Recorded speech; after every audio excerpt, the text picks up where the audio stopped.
We're back. Ready to really kick off pre-draft season. Lots of fun stuff going on over here.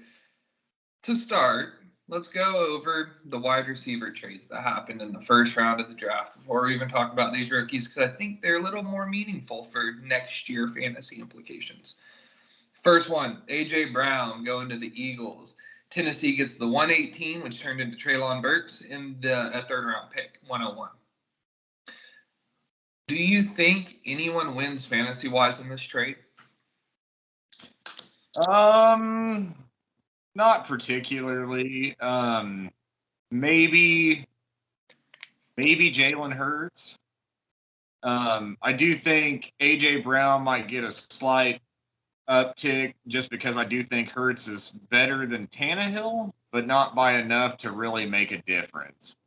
I mean, A.J. Brown still has injury concerns. I think it hurts more people than it helps. But I think Treylon Burks in the long run is going to be better than A.J. Brown. So, I'm sure those, fans of that team hate to see him go, but I think it's about as good of a carbon copy as you can get. He's cheaper. I like the deal for Tennessee more than I do for Philly. I agree. A.J. Brown slides down to like wide receiver 12, 13, 14. For me, it's a low pass volume offense. I think Hurts might be a better quarterback than Tannehill. I don't think he's a better thrower of the football. The guy who really gets hurt by this, unfortunately, is Devonta Smith. It's a guy who 100-plus targets last year, 900 yards. He's now sliding into the wide receiver 2 role in an offense that doesn't pass very well. A.J. Brown's going to command work regardless. If it's 5 targets, 7 targets, 9 targets, whatever, he's going to get hit with the most targets most games. And Smith is going to, I think, in a pass-happy offense, he's an amazing wide receiver 2, but as long as Hurts is there, it limits both of their upsides. But it could become a very dynamic wide receiving duo. Right. Easily. I think in that situation with the different quarterback, Devonta Smith would still have the value he had before, but with Hurts, you're right. It hurts. I don't know how else to say it, but for me, he slides to like his ceiling's really a low end wide receiver 2, and that's in a best case scenario. It's into that wide receiver 3 range, whether it be high, low, mid. He's at the point where unless you're in a real deep league, you probably redraft leagues. I mean, you might take him in the last round as an upside pick because A.J. Brown gets hurt, but really his upside is what he did last year. So that was probably the biggest blow to my dynasty team this draft was that, and for a while you and I had traded. I traded Devonta Smith for Allen Robinson straight up in like week 8 or 9 last year, and for a while there it looked like you won the trade, and now it swung back in my favor pretty hard. I like it. Next wide receiver move. This one was fucking shocking. This one was the first one of the night. I watched the whole first round, and you're sitting there and out of nowhere on the fucking ticker, Arizona trades pick 23 for Hollywood Brown. I was like, what in the fuck is going on? Because while it's wide receiver mania season, I don't see a world where Hollywood Brown is quite a wide receiver 1. But yeah, Arizona gets Hollywood. Baltimore got the 123. My biggest takeaway is probably it's the end of Rondale Moore's season. I mean, you got to look at that roster and say, okay, they lost Christian Kirk. They clearly do not believe in Ronaldo Moore stepping up and being that number 2 guy, behind Hopkins. And I mean, if they don't believe in you enough to where they go out and get someone who Hollywood Brown's always had the tools to do good things, but he's just never been that good. He's never been first-round pick worthy. So for them to go out and reach on a guy like that, I don't know. It says a lot about what they think of Moore. And didn't they just sign somebody else too? Or did they re-sign A.J. Green? That's a good question. I'm not sure. I'm pretty sure they did, but he's still like that third guy in that offense anyway, really. Um, the Arizona Cardinals front office is one of those that is always they've gotten lucky with some of their draft picks and free agent pickups, but they do a lot of dumb shit. I mean, they just re-signed Zach Ertz. What do they do in the second round? Take another tight end. I, I mean, I, I will say, and we'll talk about it later, I think that this was, while they overpaid quite a bit, oh I God. think offensively it's going to be really fun to watch. He's never really had, Hollywood's never really had, or not Hollywood, Kyler's never had a guy like Hollywood Brown. Andy Isabella, but no, he's nowhere close to how good Brown is. That's a legit deep threat. Legit NFL deep threat who is fit to excel in this offense. So I'm interested. It was an overpay. I love it for fantasy for the Arizona. I do too. I think he's going to fit better in this team, but and maybe that's it. Maybe he was never meant to be the top dog receiver on a team. Um, he's just that guy you throw in and hope he burns somebody. I think he helps Hopkins too. I think he does. I mean, people are I've seen some mock drafts where they're sleeping on Hopkins. I mean, he's one of those guys that's like criminally going in the fourth and fifth rounds of some drafts that I've seen. And I know he had the injury last year, but he's been dominant since a long time ago. So 7 rounds. Who do you feel like had the best draft / who had the best drafts? I really like the Jets draft. I think they made better moves than we're used to the Jets doing. I don't like the Brees Hall pick, really. I don't think, and a lot of these things I'm telling you, you can have great players and it doesn't pan out because of a lot of different things. But I like a lot of their additions this year.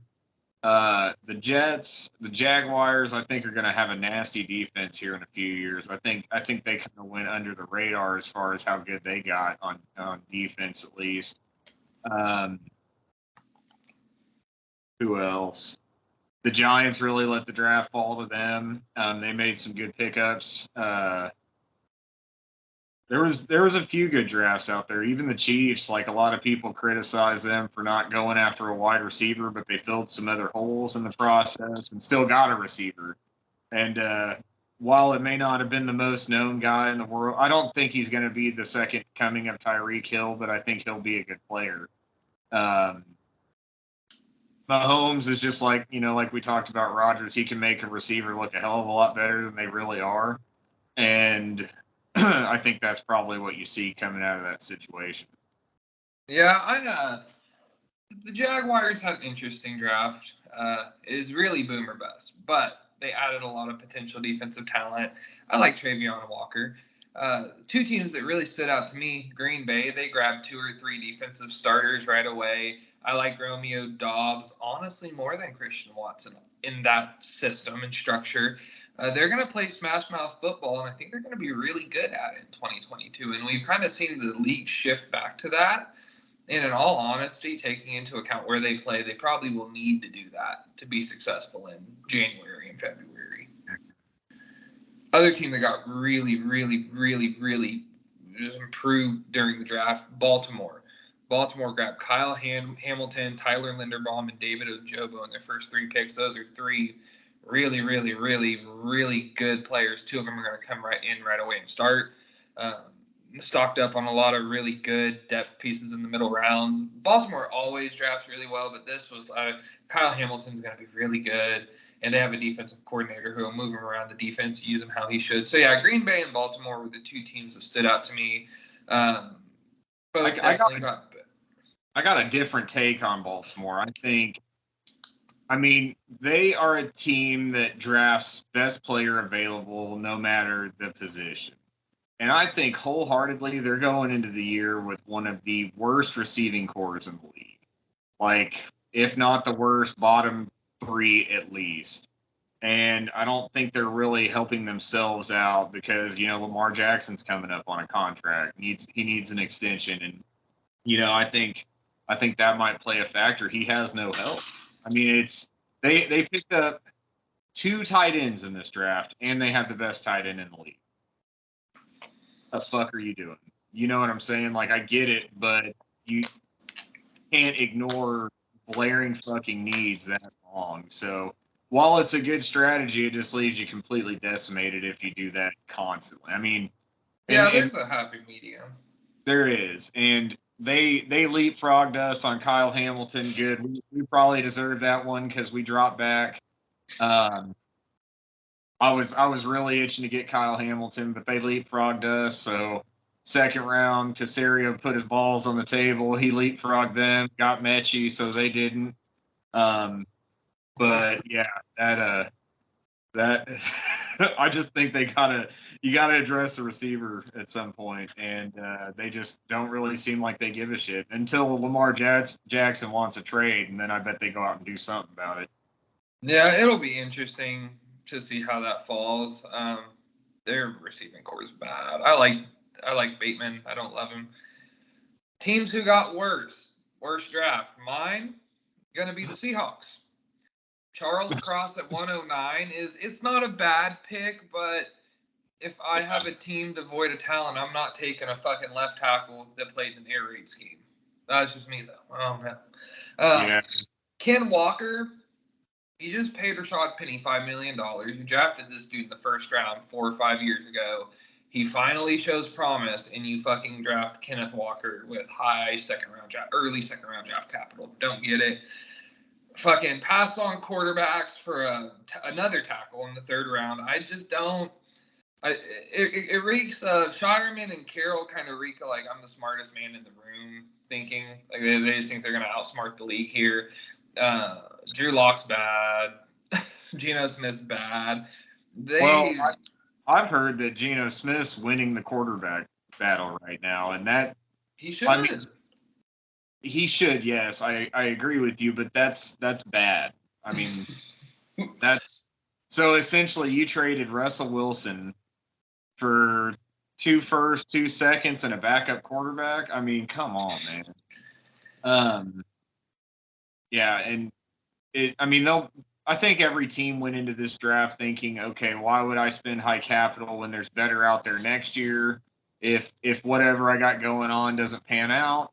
But still, I mean, Malik Willis, he's going to be a quality guy, I think, for at least a few years.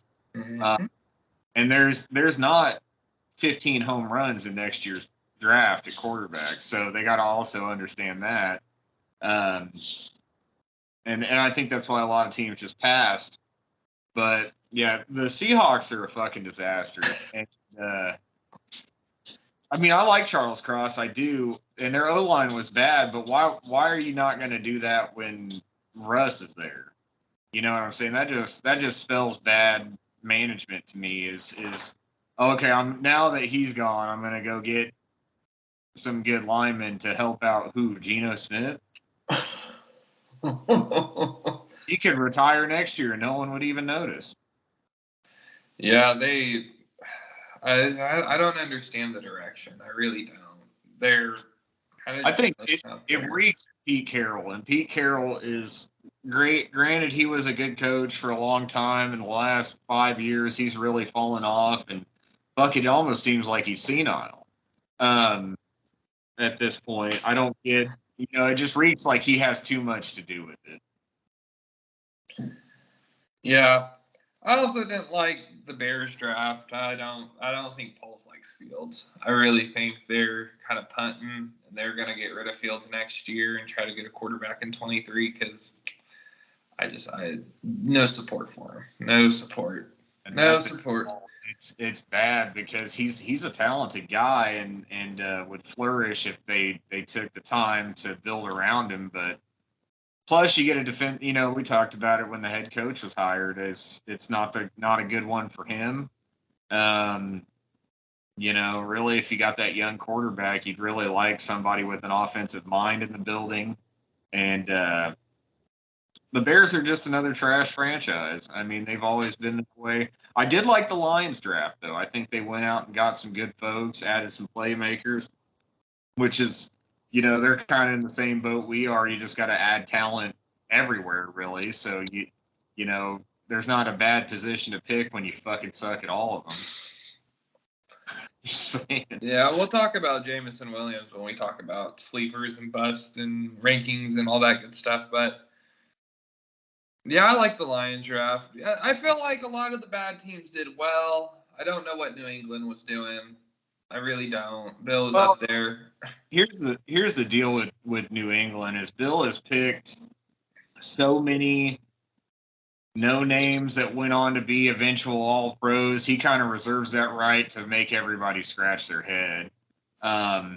He picked this fucking guy, Tom Brady, in the sixth round 20 years ago. He picked this other dude, Edelman, in the fifth, sixth round. I mean, I think he kind of reserves that right, as far as I'm concerned, to do some questionable shit because he is who he is, and that's just how he's going to be. So yeah, not all of those are home runs, but he's hit on enough of these late rounders to be okay. Yeah, I didn't mind the Cole Strange pick that much. At first I did, but think about it, he's a starter. I really don't. I mean, as stupid as it is, he might not have made it that far down the board. He really might not have. There are guards getting picked after him, and yeah, whatever. It's not too bad. I wish we would have been able to grab fucking Jermaine Johnson. He was there at 21, but we traded down. Yes, and I was really hoping he'd sneak into the second. Honestly, if we would have took him with the 15th, I'd have been fine with it because that's kind of where I thought they were going to go. But yeah, he slid all the way down there, and they made a move and got him. But it seems like this is the same cycle the Jets do every few years. They get loaded up on guys that should be good, that everybody thinks are great draft picks. I mean, I can remember a ton of them that haven't worked out for the Jets, and I don't. Yeah, I hope it's different for them. I'd like for them to come out and do good things, but I'm still not convinced on Wilson, Zach Wilson, at least. That'll be an interesting one to watch this year. They're still going to get fucking spanked 4 times a year by the Patriots and the Bills. So, oh yeah, actually probably 6 times a year because they play the Dolphins twice too, and that's going to be a good team. Yeah. All right. I'm going to go over a top 5 quarterbacks, running backs, wide receivers out of the rookie class. Quarterback might be pretty consensus, so we might just skip over it real quick. My 5, Pickett, Willis, Ritter, Howell, Corral. I like that one definitely, that order myself, definitely at least the first year. Ultimately, I think fantasy-wise, it'll be Willis over Pickett in a couple years, but I think Pickett's probably the only one that sees the field this year. Yeah, I'm interested to see. Willis got put in a weird situation, but it's a good situation for him. I don't know when Ryan Tannehill's contract is up. I know that they're probably tired of dealing with him. I mean, these journeymen, like starting quarterbacks that are fringe guys, usually wear out their welcome about this time of their contract and how long they've been there. It looks like Tannehill get out of it next year is what I was told. Yep, they can. So yeah, Willis might end up being a starter. He has the highest ceiling of them all. I like Pickett. Pickett makes good decisions. The only ones I really hate, I don't like Matt Corral at all. I don't think he's a starter, but he might see the field too, honestly. He probably has the second best chances of seeing it this year. Oh.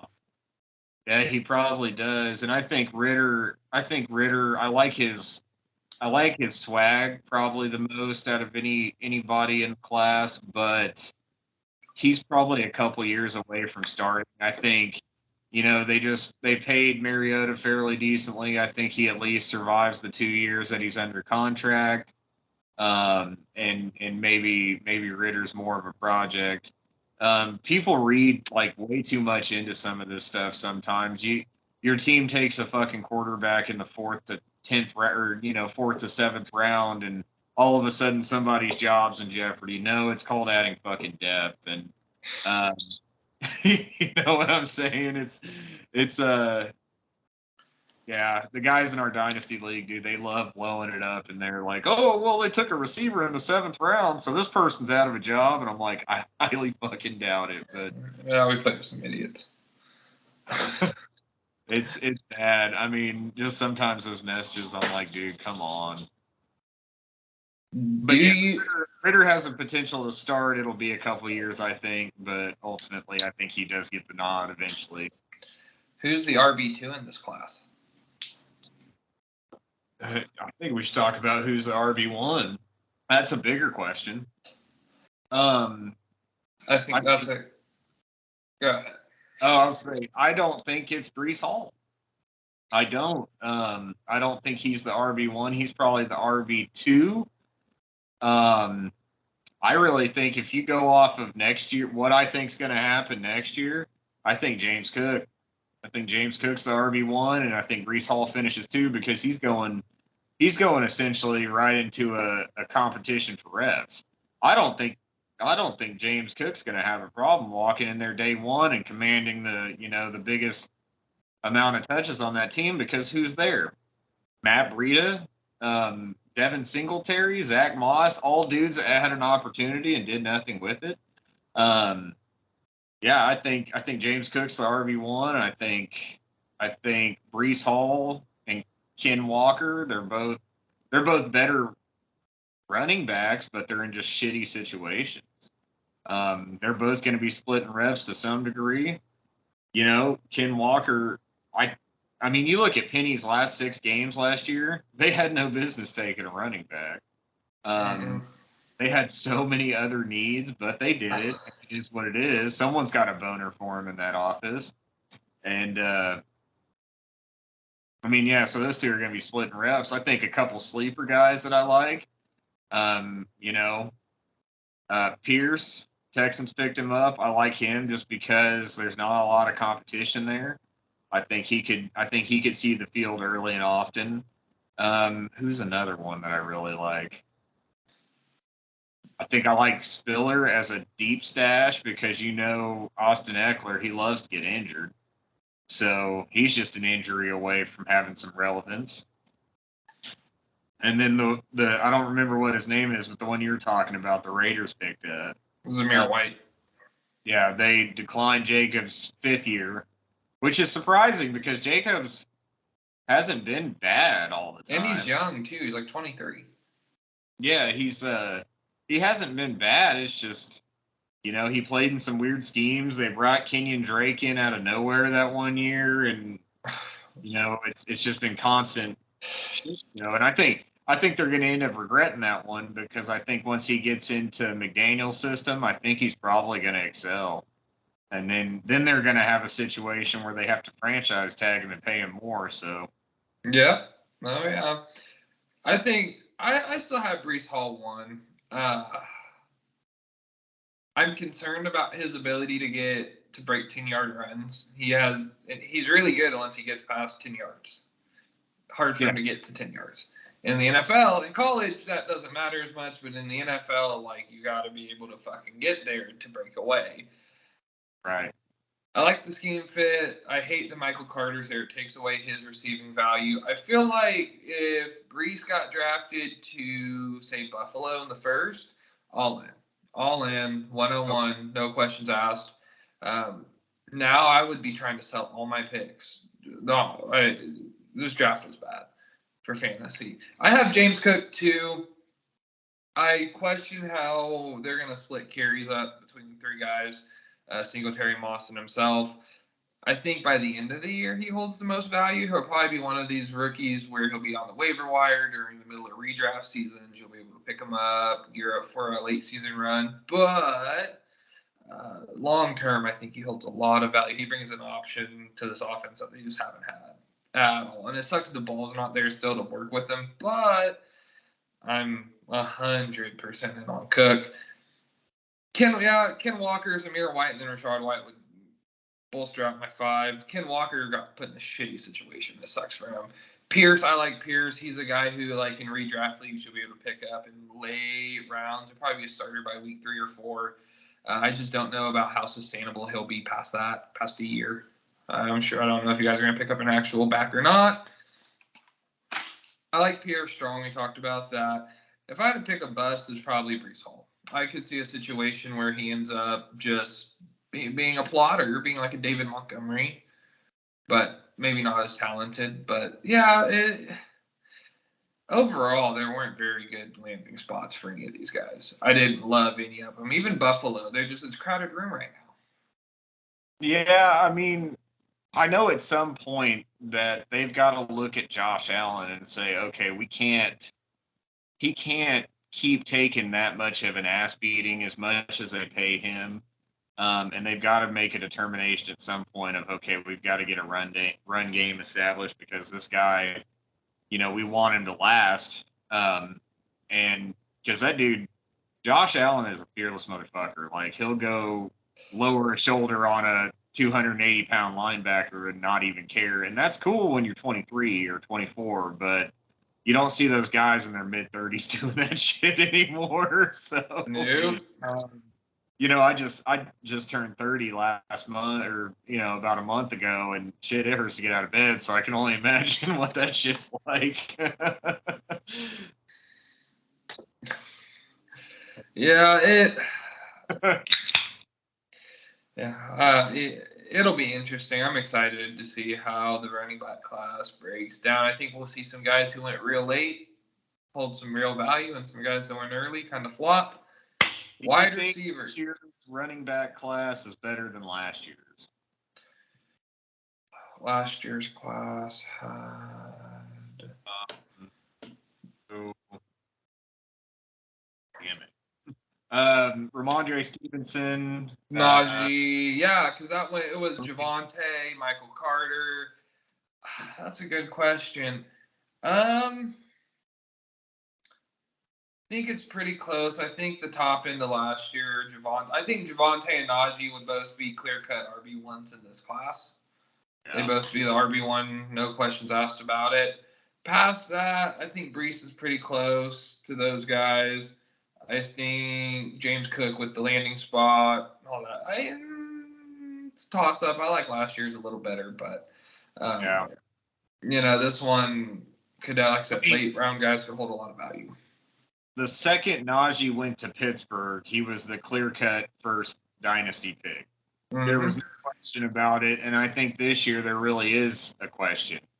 I don't think anybody is in good enough of a situation at any position level to say that's the number one pick.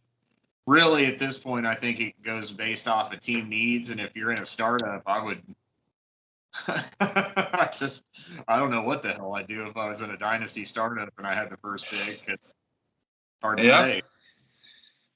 Yeah, wide receivers. I'm going to list off my top 5. I have some hot takes. We'll talk about it, discuss. Garrett Wilson, 1. Walks in as wide receiver 1. I like that. 2, I have Wan'Dale Robinson. Talk about that.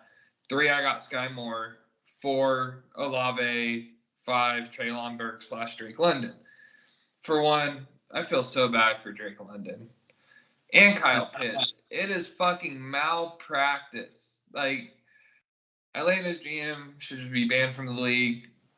You have Pitts and London, who are going to be 2 of the best pass catchers in the league for years. You book it for the next 15 years. They're going to be 2 of the best pass catchers in the league. Yeah, Marcus Mariota and Desmond Ridder throwing him the football. It sucks. It's unfortunate. Wan'Dale, though. Daniel Jones loves throwing it to a slot guy. Loves it. Can't help but do it. In 29 possible games between Sterling Shepard and Kadarius Toney, there were 19 games where one of them got 6+ targets. Wan'Dale is going to get a lot of work. Jones is going to be the quarterback throughout this year at least. They spent second-round cap on him. And with these short gadget guys, and Wan'Dale might end up being a really good slot receiver too. He might not be a gadget guy only. But the play caller and his innovativeness really start to matter more. Think of how Deebo's potential gets unlocked a little bit when he plays running back, even though he's not going to be doing that anymore. Wan'Dale's a guy who will need that smart scheming, and if I'm going to trust anyone to do it, Brian DeBall is going to be up there. So Wandale's a guy who you're going to probably be able to get, 205, 204, mid to late second round, who could be a wide receiver, low and wide receiver too in PPR leagues this year. So we play in the same league, so I know this isn't going to happen, but I ran a mock yesterday, and he was there at the 311. I played late with you, so that probably won't happen. But if he gets down that far, I will be trading a little bit of player for some Wandale Robinson action. I've opted out of this draft, but completely. I have no picks. So for me, it gets tough for me. I do think Wilson is going to be the most productive one. I think long term, Jameson is going to be probably the best out of the class, but it's going to take some time and probably a different quarterback. But I like Wilson. I like Olave too. Yeah, Olave to the Saints was awesome. Yeah, he's that burner they need. I go Sky Moore 3. I think I'd have to say Watson just purely based off of opportunity because he's going to be thrown into a position where he's the number one guy from day one. Mark my words, Romeo Doubs outscores Christian Watson this year. Think? Here's the deal with Watson, and I don't know how no one has fucking figured this part out yet. Maybe no one a lot of people that do fantasy analyst stuff on Twitter don't fucking watch the games or anything. Just look at stat sheets, which is fine. But Watson has a drop issue. If he drops 2 or 3 balls, is Aaron Rodgers going to look his way anymore? And if Dobbs is over there catching the same fucking passes, which Dobbs had a drop issue at one point, but it's a lot more. It was a lot more managed by the end of his college career, and he also played at a higher level of comp. I can foresee a really clear path where Dobbs ends up being like a wide receiver 3 in the offense, or wide receiver 3 fantasy-wise, wide receiver 1 in the offense, and plays really well in the Marquez Valdez-Scantling role. And I just don't know about Watson. And he might be really good, and who knows, maybe we see like a Will Fuller go there, and then it just doesn't matter. Yeah, there are some good free agents still out there. I mean, Landry, I'd like Landry there. Landry, OBJ, there's Fuller. So there's some opportunities in which this conversation may not even matter. But I just purely based off opportunity. And like I said, Aaron Rodgers, he's kind of one of those dudes that's so good, he makes everybody around him better. My number 5 would probably be I like Drake London, but I don't like the situation.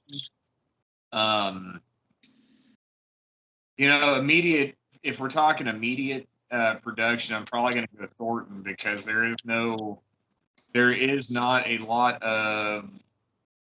lot of middle of the pack guys, and he's a big, fast guy that can really probably give the Patriots a different level of production. I mean, they've got a lot of average right now, just to be honest. They've got average, and some guys are above average. Jacoby Myers, he's allergic to the end zone.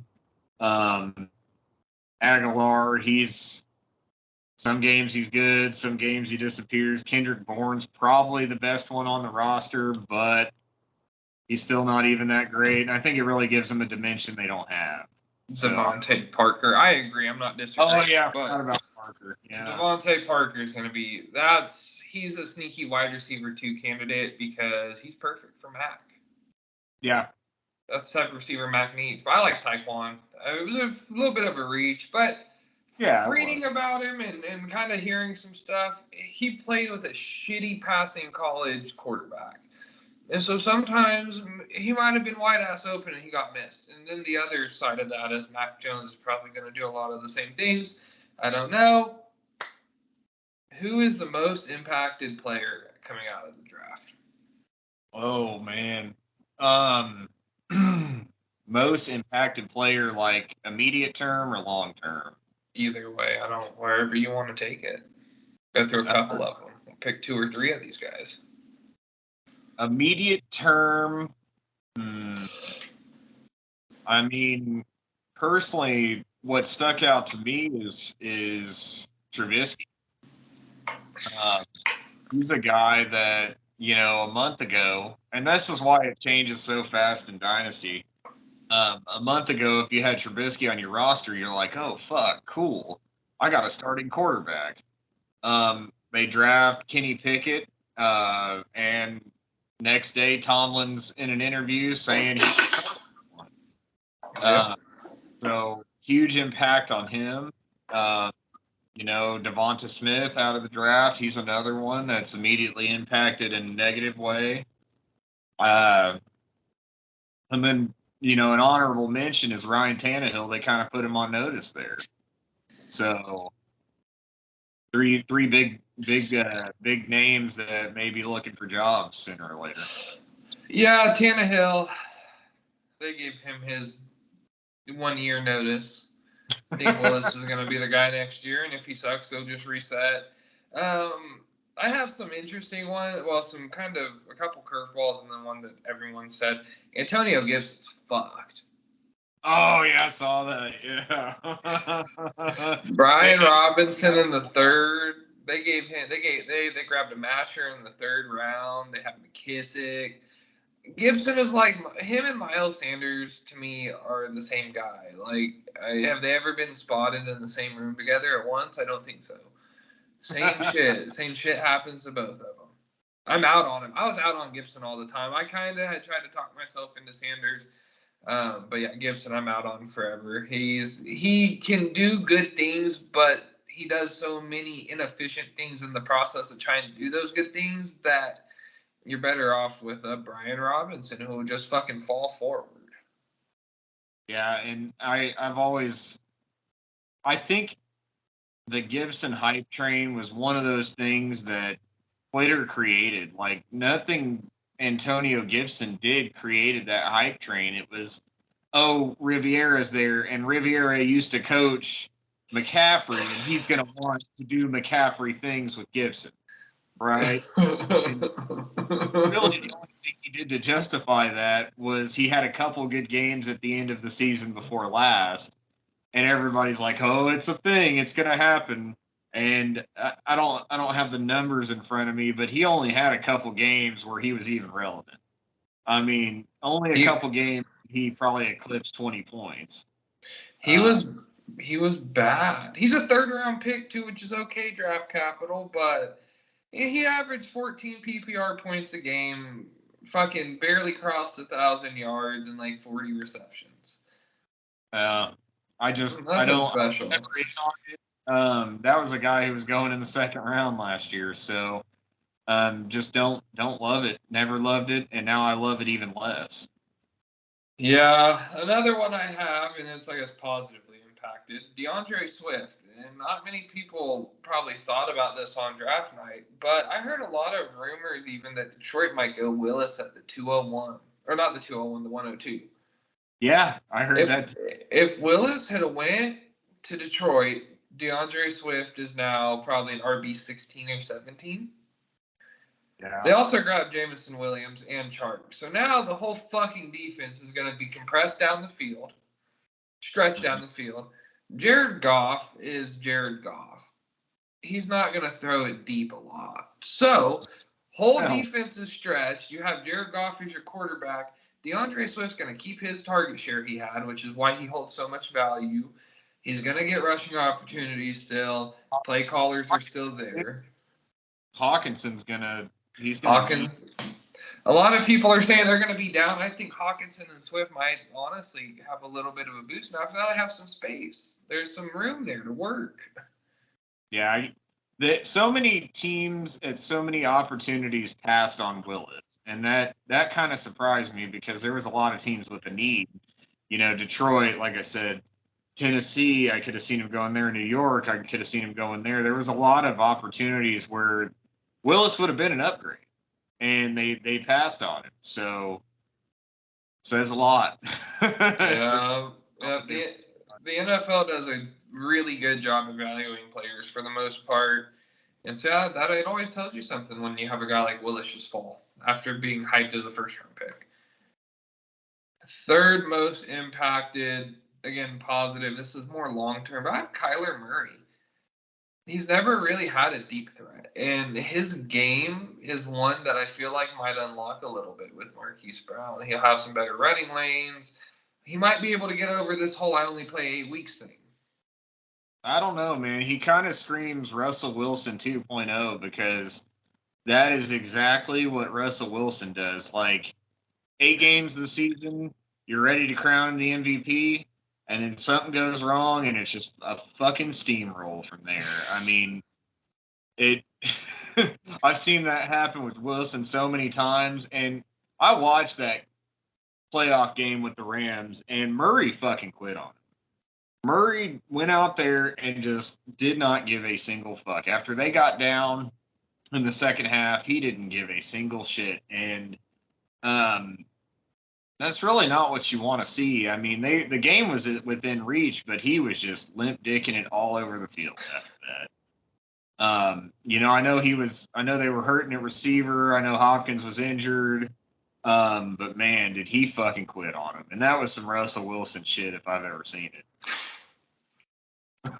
Yeah, true. I mean, I hear it. However, I don't know if it really matters that much for fantasy purposes. And Hollywood Brown's going to stretch the field, and fucking Kyler's going to throw it down. My question is, could you just line up your 5 tallest players on the line and stand straight up and go like this and block his path? Yeah. That could work.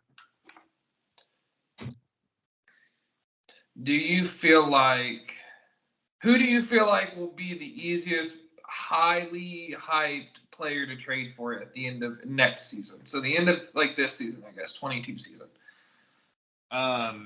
Here's an example. I'll give you one. So Jameson Williams is mine because you're not going to get a lot of production deep down the field regardless of how well he plays. But the minute he gets a good quarterback, he's on. And Chark only has a 1-year deal. I bet you'll be able to trade a low second round, high third, plus a decent player like a wide receiver 5 or 6 that's young for a Jameson Williams, and some managers might take that. So that would be mine. Okay. Yeah, so you're saying a guy that's going to get drafted high, not live up to it this year, and you can buy low next year. Yep. Yeah, Jameson Williams, definitely one of those guys. I kind of think the same thing about Ken Walker. He's going to be a guy that's going to go into a timeshare. They're going to get out of the season. Penny's going to be a free agent. They're probably going to decline to re-sign him. So there's a really good window in there for you to hop in and get Ken Walker for cheap when he only runs for 400 yards this year. Because he's going to be a first-round pick in dynasty leagues. I mean, it's just that's going to go. Another that I really like, what is his name? Burks.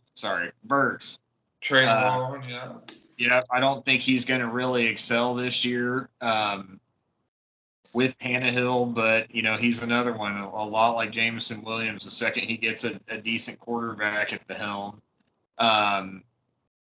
he's going to blow up. And rookie wide receivers who go into roles where they're expected to be the number one guy year one rarely ever pan out.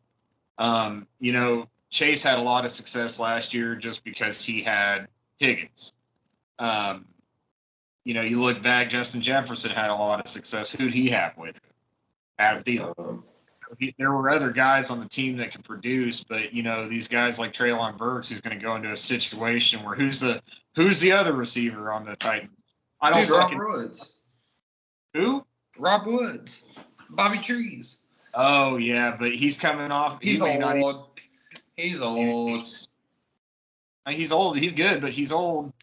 he may not even. I mean, what did he do? Tear his ACL? He might be out for a No, while. no, I don't disagree. I'm in complete agreement there. But Yeah. those guys that just kind of get catapulted into, like I look at it right now, and what's his name? David Bell, wide receiver, went to the. He's going into a bad spot. Hey, David Bell is the slowest motherfucker I've ever watched. However, he's stupid quick and he catches everything. He's gonna be if they put him in the slot, he's gonna be really fucking good. He cannot play on the outside. No way, sir. Can't be out there. He's too slow. In the slot though, yeah. Oh yeah.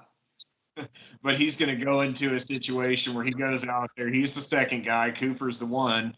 I don't think Deshaun Watson's going to play for at least a few weeks, maybe the whole year.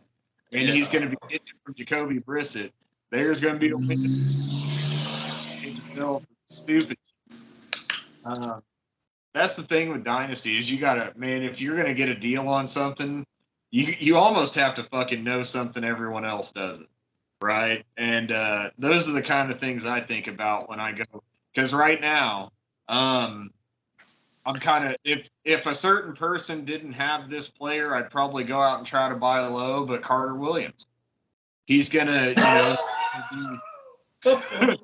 he's going to be a guy that you could probably get stupid fucking cheap right now. And he's still going to produce to some extent, even if it's just receiving work or. He's still young. A lot of shit could happen. He could get traded to a great team. It's a late pick to try to pick up, but I think that Hall and Michael Carter are going to be like new age Devontae Freeman / Tevin Coleman. Maybe great value version of them, but there's a lot of Coleman Freeman in those two. There's a lot of Coleman Freeman in those two. Yeah, I remember a year where Tim Hightower won me a championship. So, everybody has their place in time. Oh, Tim Hightower or Thomas Rawls. You remember him? He had a moment. Very brief moment, but there was a moment. So, last thing we're gonna go over. Do you have any favorite deep super sleep? Like they're not even gonna be in fucking rookie drafts in most of them. Any deep sleepers?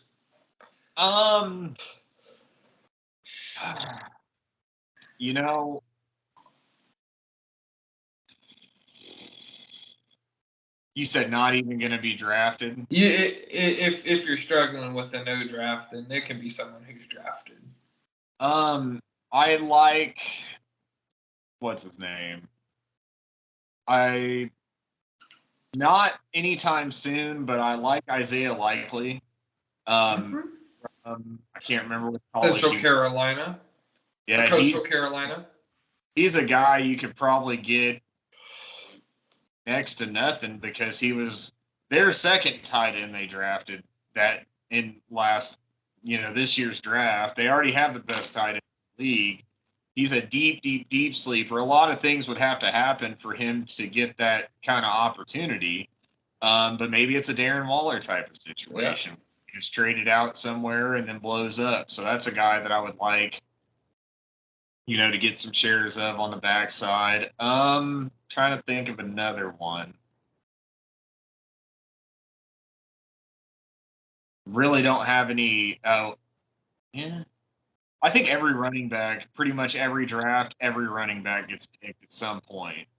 That's almost one of those book it things because I remember last year, like I was in the 4th round and towards the end, and I had to take Larry Roundtree, and and I think that was like the only guy left that was on an active roster for a running back.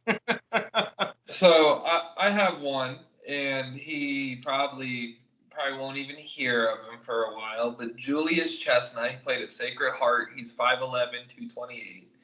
He fits very closely into like what James Robinson was coming out of college. Small school, similar height and weight, similar 40. He signed with Tennessee.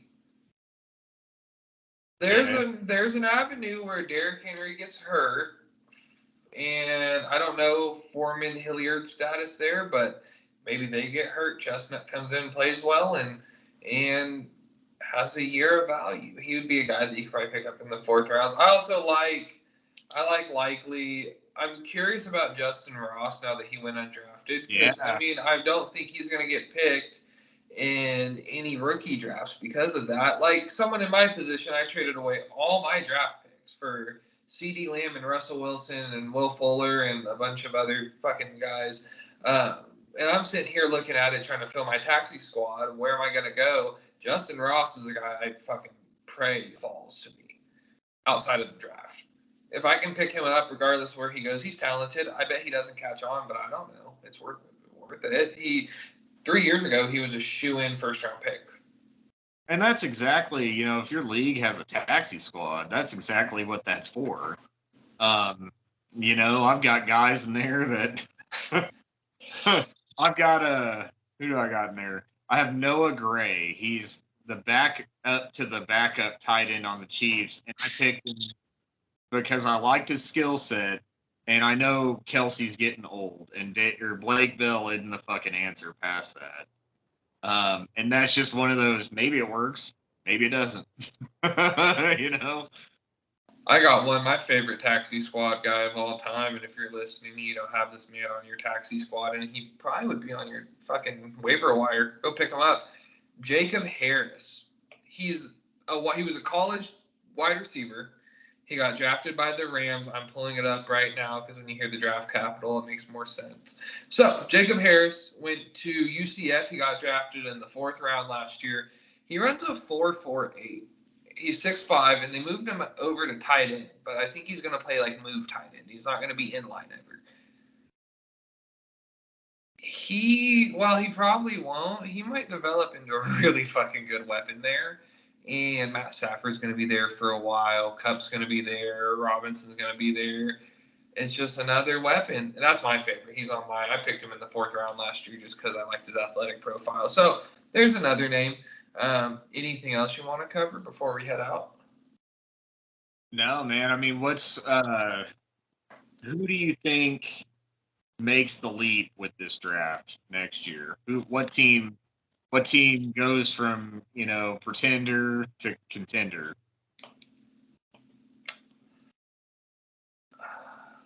That's a good question. I really like what the Giants did. I mean, not that they're going to be contenders, but Kayvon and Evan Neal, they played that perfectly. Beautiful. And they had reports out that Kayvon Thibodeau had the worst interview with them. Oh, smart as shit. Super smart. Love that. Yeah.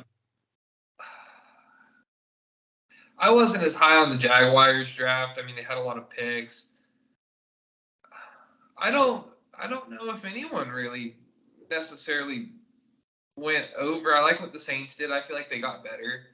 The Ravens, the issue is a lot like a team like the Ravens, for example, who really improved. They lost a key contributor in their offense. And I feel like a lot of it's like that. Green Bay, I mentioned them earlier. Buffalo did some really good things. I like what they did. We mentioned the Jets. Yeah, really, that cluster of teams seemed to do the best, in my opinion. Yeah. What do you think about the Patriots draft? What's your hot take? Man, I don't know what Bill's doing. The corners, the thing is, Bill's really good. A lot of corners.